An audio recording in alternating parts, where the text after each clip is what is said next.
Si Ma'am Angelica Grande. Dati po siyang isang OFW at nais niyang humingi ng tulong na mabawi ang kanyang mga gamit sa kanyang ex-boyfriend tulad ng mga ID, motor at ang helmet. Hindi kayo kasal? Hindi po. Wala kayong anak? Wala po. Gaano katagal kayong naging kayo? Naging kami po is 6 years pero nagsama po kami is 8 months lang po. 6 years? Yes po. Kasi LDR po nag-start. Sige nga, ikwento nga natin ito. Paano kayo? Saan kayo nagkakilala? Sa GC po. Group chat? Yes po. Ganyan-ganyan. Tapos nasa abroad ka nun? Yes po, Saudi. Siya naman, nasaan? Pinas. Wala namang asawa ito? Meron po. Alam po nung asawa niya yung relasyon namin. Ha? Yes po. Pati mga kapatid niya. Kasi sinasabi po nung kapatid niya na hiwalay na daw po sila kasi hindi na daw po nagsasama. May anak ba ito? May Meron anak po. ba ito? Meron. Sandali, pero Rio, umabot ng 6 na taon na. Yes po. Ano naman itong gusto nating bawiin? I am assuming na Yes naghiwalay na kayo. Yes po. Hiwalay na po kami kasi Kailan may bago pa? na po siya. Ngayon, ulit. Kasi before po, nung last year, umuwi po talaga ako kasi aayusin ko dapat yung sa anak ko kasi yung asawa ko nga di po nagsusustento. Then, nandun pa po ako sa Qatar, mayroon na po siyang ulit na jowa, Na iba? Cavite. Oh. Yes po. Paano mo na-discover ito? Kasi po yung mga account ko alam ko, then po no, nahack po yung Facebook, yung TikTok ko po. Doon ko po, may passkey po, pinindot ko po yun, nakita ko po naka-profile yung babae, tsaka siya. Ay, ganyan pala. Ha? Facebook, TikTok o kahit anong app po, alam niya. Ano ba ang gusto mong bawiin? Kasi po, napag-usapan namin last month lang, November, dapat luluwas po sana ako. Pumayag naman po siya dun sa setup namin, pero kinabukasan, nagbago po yung isip niya. Set up sana na na magkita. Opo, para ibalik sa akin yung motor, tsaka yung helmet ko po. Kasi yung helmet ko, ako naman po talaga bumili. Kasi kaya lang po, pinagkatiwala ko sa niya kahit walang resibo. Okay. Ang motor ay Opo. ikaw rin ang bumili? Yes po. Okay. Pero kanino nakapangalan? Wala pa po, as in, wala pa pong talagang nakapangalan kasi sa dati pa pong may-ari yung deed of okay. seal. So, hindi pa na-turn Napapalitan. over. Opo. Pero bayad na to. Bayad na po kasi yung ate ko po, nung nasa Qatar pa ako ay siya po mismo yung nagpadala kay Jason ng Pera? Yes po. Kaya lang wala po ako maipakita kasi yung cellphone na ginamit ko po is nasa kuya na niya. Nireset na po. Wala po ako maipakita. Pero, inaamin naman ni Jason. May convo kayo ni Jason. Meron po, may combo. Inaamin niya at kinikilala niya na ikaw nga ang may-ari Yes ng po, ang motor. sinasabi niya dun sa chat, hindi naman daw niya iniyayabang at yung motor, kaya lang ayun na doon niya ibalik. Bakit? Hindi ko po alam. Okay. Magkano ba halaga nitong motor na ito? Magkano Ay, binili? second hand lang po kasi siya, Oo. 30,000 yung pinadala ko. Pero kahit hindi na. ko po talaga alam sure kung kung magkano po yung total na inano niya dun sa bumili. Okay. Sa Pero sigurado tayo na hindi pa ito nailipat sa pangalan Hindi niya, pa ha? po. Hindi pa po. Nakausap ba natin yung may-ari? Yung may-ari po, hindi ko po siya makontak kasi wala din po akong contact doon. Kasi tinatawagan ko din po siya is, wala naman po yung Okay. number. Kasi alam mo ito, Rio, kaya ako tinatanong yung lahat ng mga detalye na ganyan. Kasi may kaakibat ito na pagre-rehistro.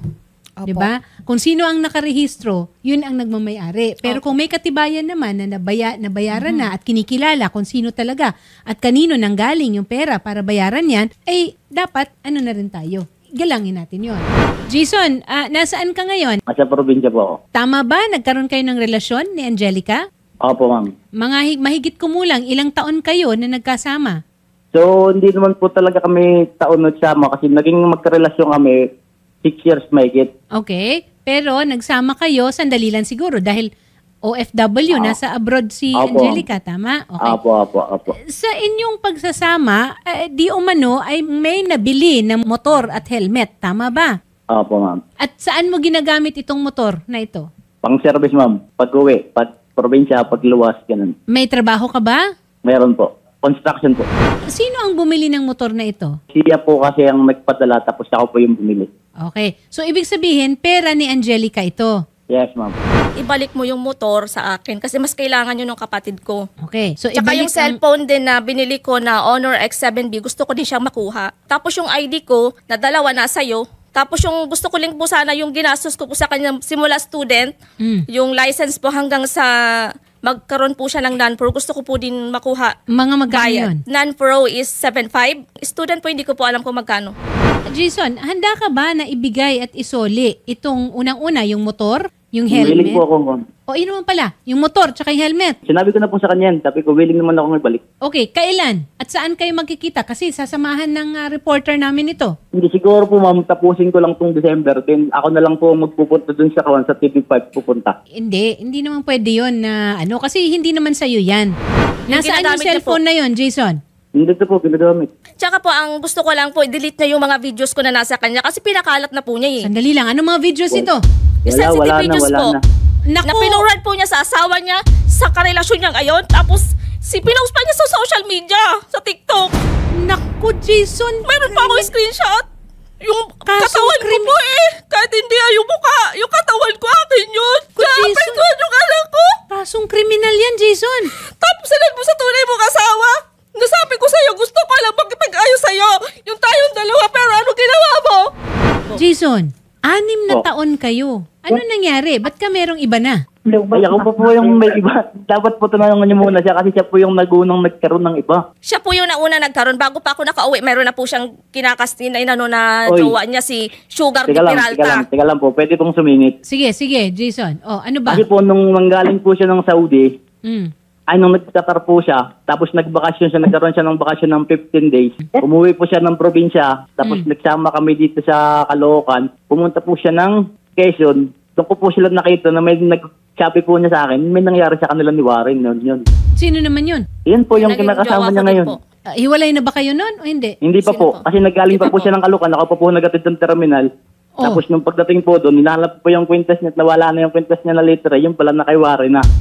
Naku. Tinanong Parehas ko pa lang po po sa kami kanya. nagkaroon ng third party ni Jason sa madaling salita po. Alam mo, gusto ko na lang sana ito. Pangaralan kayo eh. Hiwalay. Hiwalay na po kami. Kailan pa? Ilang buwan na lang. At saka pinagbabawalan ko na kayo magkaroon ng jowa. Pwede ba yun? Ha? Pwede naman, attorney. May mga Pinagbabawa- asawa eh. Alam mo, Angelica, hindi masusukat kasi yung kumbaga pag binabalanse mo, okay, dapat anak mo na talaga ang inaasikaso. Sayang yung lahat ng mga naipuhunan mo. Sabihin ko na Yes ha, po. naipuhunan mo sa mga karelasyon mo. Sabihin na natin na hindi ka nagkulang sa mga anak mo. Pero kung wala sana, yung mga on the side, ano ba tawag natin doon sa mga on the side, Rio? Mga, mga bagahe, no? Mas malaki ang maibibigay natin na tulong at magandang kinabukasan sa anak natin. Okay? Pero andyan na yan. Para sa akin, ito, ang tama lang naman, isoli mo, Jason, yung motor, Yan yung lang po. helmet, at saka yung cellphone. Pero attorney, kailan kaya yung timeline na mababalik ni Sir Jason kay ma'am para syempre ma-assist din po ng ating mga reporter? Ano Hindi po? dapat umabot ng Pasko. Yes. Next week. Baka naman isinangla mo yung motor, Jason. Hindi po, kinagamit ko pa. Okay, maayos naman. Baka Okay naman. kahuyin mo, Tumatakbo baka pa nga. palitan mo yung gulong Hindi. ng kalbo. Wala po akong babalitan yan. Yan. May mga anak ka rin ba, Jason? Meron po. Ilan? 4. Nagsasama ba kayo ng asawa mo? Hindi po. Nagpunta lang po ako doon pagka nauwi ako sa mga bata. Okay. May iba ka nang kinakasama ngayon? Wala po. Wala. O, itigil mo na yan. Sandali, ano naman ang nagustuhan mo, Angelica, dito? 6 na taon. Okay naman po siya nung mga taon namin. Okay naman po siya, maalalahanin siya lahat po. Kaya mas nahulog po yung loob ko sa kanya kahit pumalayo ako. Kaya lang po sa ganitong sitwasyon, hindi na po. Okay, baka naman magkabalikan pa kayo. Hindi na po. Meron ka bang jowa ngayon? Ngayon po wala kasi naghiwalay na din kami gawa din niya. Oh, Kasi wag yung na mga pinagpipicture niya po kasi, yun po talaga yung issue ko talaga din. Yung mga picture po ay sinano Okay. niya sa social media. Jason, umayos ka. Dahil pag napatunayan yon, kulong ang abot mo. Nung huling uwi niya, nag-send siya sa akin ng baba niya. Nagbibideo call kami.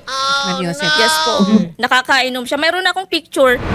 Pwede po ba na mamagitan kayo dito kay Jason Lanes at kay Angelica Grande? Apa. Oo. Sasamahan po ng reporter namin, i-coordinate po namin dyan sa inyo at kay Jason para magkita po sila, magtagpo po dyan sa barangay. Para po maisole yung motor at saka yung helmet. Yung cellphone at po. saka cellphone. Yung ID. At saka mga ID ni Ma'am Angelica Grande na nasa possession po, no? Hawak po ni Jason. Angelica, babalik ka pa ba? Yes po, babalik po ako. May Ganito line up ha, na po kasi pangaral ako. lang. Opo. Bilang parang nakakatandang kapatid. Ilang taon yung anak mo? 11. Isikasuhin muna natin na magkaroon ng magandang kinabukasan. Yung pag-aaral. Okay? Opo. Yun na muna. Tsaka na yung mga Yes po. jowa-jowa na yan. Hindi Tama. mahalaga yan. Woman power. Opo. Kaya mo yan. Ha? Okay. Sige. Jason, umayos ka. Opo. Okay. Sige. Ayan, attorney, makikipag-coordinate tayo kay Sir Jason sa kabilang linya. And Ma'am Angelica, assist namin kayo patungo dito sa tanggapan ni Chairwoman Elena Serafines ng Barangay Banugao, Infanta, Quezon.